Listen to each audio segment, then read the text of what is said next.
Welcome to another episode of Sat Chat Short Stacks. I'm your host, Chris, founder and CEO of Ithaca Hummus, Bitcoin smash buyer and proud multi-coiner. Oh, I'm your co-host, Stuart, Bitcoin maxi who wears prescription sunglasses to protect you and your loved ones from my Bitcoin laser eyes. And today we've got 3 easy steps to buy Bitcoin for you. So we're going to jump right into it. Step 1, choose a place to buy Bitcoin, commonly referred to as an exchange. Step 2, get a Bitcoin wallet. And then step 3, buy the Bitcoin and move it into the wallet. Boom. Just that easy. Let's unpack this a little bit. Step 1, let's talk about exchanges, Stuart. Okay. So there are many exchanges out there. Coinbase is an exchange. I think Robinhood might be considered an exchange. Kraken, Swan, Bitcoin Well. Right. And I think that most people are going to be familiar with the big names out there that make it very easy to download their app and sign up and buy Bitcoin, but keep it on the exchange. Yeah, and you don't want to do that. We'll unpack that for you here on today's short stack of pancakes. But the exchange that we like here on Sat Chats is called Bitcoin Well.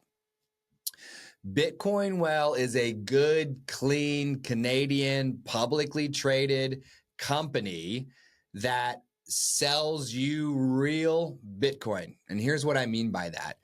Instead of the more popular exchanges, or at least more widely known exchanges that will allow you to buy Bitcoin that the exchange takes care of for you, Bitcoin Well will only allow you to buy Bitcoin from Bitcoin Well if you have your own wallet ready to go. And the reason why this is so important is because you want to take self-custody of the hardest money ever created or discovered. You don't want to leave your money with someone who could mess with it. Yeah. I mean, think of, you've used the image of like a Chinese apothecary or like a bunch of safety deposit boxes at a bank. Well, if you've got your gold in the safety deposit box at the bank, and then someone calls in a bomb threat and it's a bunch of bank robbers, right? Like they can come in and unlock all the safety deposit box and pull the gold out of there, right? So if you've got your Bitcoin on someone else's custody, it's not really, you don't really own it. You just own a fraction of theirs. You've got an IOU laying around somewhere. And there have also been scenarios where the nation state says, okay, we need to seize these assets, right? Like during the Roosevelt era, the 6102 order said, give us all your gold. And everyone that had their gold inside a bank, the bank said, okay, well, dang, here's all the gold. So you want to be in control of your Bitcoin. You want to have the keys to your own little post office box on the blockchain. Not your keys, not your cheese. So we recommend Bitcoin Well. You go to bitcoinwell.com. You make yourself an account on Bitcoin Well. You go through their onboarding process, nice and easy. And then boom, you've got yourself an exchange. Step 1, done. All right. Step 2, get yourself a Bitcoin wallet. You may have heard of a hot wallet, a cold wallet. We can probably unpack the differences between those two in another episode of Short Stacks. But for now, let's just talk about the basic wallet, right? I use the Sparrow wallet. What do you use? I use Electrum, which is like, it used to be the top one before Sparrow came out. But I still use it because it's run by Germans and I'm all about it. So Sparrow and Electrum are good desktop wallets if you're a millennial or older and you still have a desktop. If you're smartphone only, like my nephew, like my niece, maybe you want Blue Wallet, for example. But whichever one you pick, just make sure it's on the device that you're going to be using and have access to. You know, if you're a desktop guy like me, get a desktop wallet. If you're a smartphone person, get a smartphone wallet. And I would also say, wherever you put that wallet, you better make sure it's secure.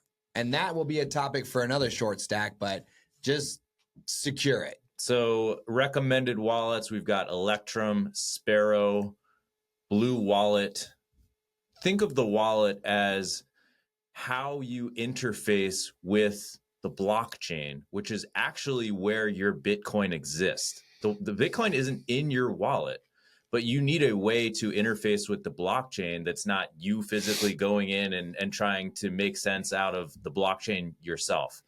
So even if you lose your computer, your smartphone, you can just download another wallet, and with your seed phrase, you have access to your Bitcoin.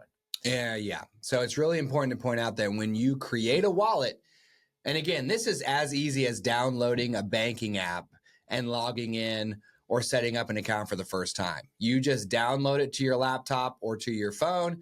You go through the steps and you make yourself a wallet. But when you do, they're going to give you 12 random words. That's your seed phrase. You better take care of that seed phrase. Don't put it anywhere where someone else will see it. Don't put it on your notes section of your smartphone. Don't put it on your phone. Don't take a picture of it. Don't put it in your sock drawer written on a little piece of paper. No, it needs to be secure, and you need to be able to access it at any time, because if you do need to restore your wallet, all you need is a seed phrase. Because again, like Chris said, your Bitcoin is on the blockchain. It never goes anywhere. Your wallet is where you put your keys. It's a little hook. You put your keys on it. You need your key to go unlock your box to prove you own that Bitcoin. So keep your seed phrase somewhere safe, and bada bing, bada boom, you've got your exchange, you've got your wallet. Now, we'll come back in another episode and talk about security, which will probably cover more cold wallets and ways to take even more steps to secure the safety of your Bitcoin. But for now, I think we've covered basically hot wallets.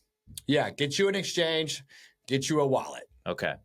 Step 3, this is the fun part, buy Bitcoin. Oh, love buying Bitcoin. And move it to your wallet. Now, you can buy in a couple different ways. You definitely should start small. Start with maybe $5, $10. But then once you get your feet wet, you make a decision of, do I want to dollar cost average in over time consistently? Maybe once a week you buy Bitcoin, maybe once a month you buy Bitcoin. And what that does is it regulates the price that you're buying at. Sometimes it's going to be low, sometimes it's going to be high, but your average rate is going to be, somewhere in the middle.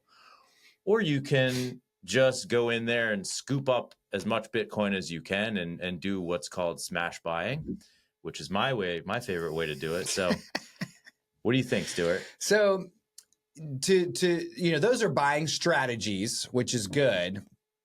But to talk about how to literally buy it off an exchange and send it to your wallet, if you're on Coinbase, if you're on Robinhood, you'll click a button and say, I'm buying some Bitcoin. And then they kind of update the numbers inside your dashboard and say, you've got this Bitcoin.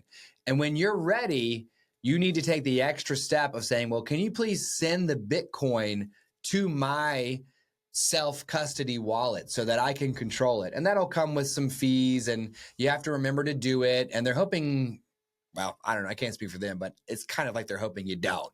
So with Bitcoin Well, all you do is connect your wallet to your Bitcoin Well account. And then when you buy Bitcoin, you're locked in. And after a few days, they send you the Bitcoin directly to your wallet. It makes it easy. It makes it effortless. It's as easy as logging in to Bitcoin Well. Hey, I'm going to select this bank account that I've connected to Bitcoin Well. I'm going to select this wallet address. I want to buy this much. I want to buy $50. I want to buy $100. Then you hit buy, you're done. All right. So, and by the way, we are not sponsored, partnered in any way with Bitcoin Well, even though we talk about them all the time. It's who we use.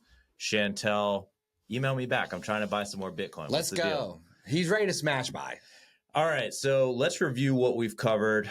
3 ways, the 3 steps of how you buy Bitcoin. Number 1, you choose a place to buy Bitcoin, an exchange. 2, you get yourself a wallet. 3, you buy the Bitcoin and you put it in the wallet. That's it. It's that easy, and we hope you do, right? I mean, Bitcoin is the way of the future. We love it. We hope you love it too, and that's what we're here for. And 1, 2, 3, easy. Chappie says step 4 is hodl and learn more, which I absolutely love. Hang on to your Bitcoin and keep learning about Bitcoin. And I would say step 5, maybe even step 4 really is secure. Figure out how to secure, right? This is your money now. So be responsible for it. We'll cover that later on, but that should be enough to get you started. Alrighty, this has been another satchats short stack. Thank you for joining us. And remember, satchats short stacks is for educational purposes only and should not be construed as financial advice.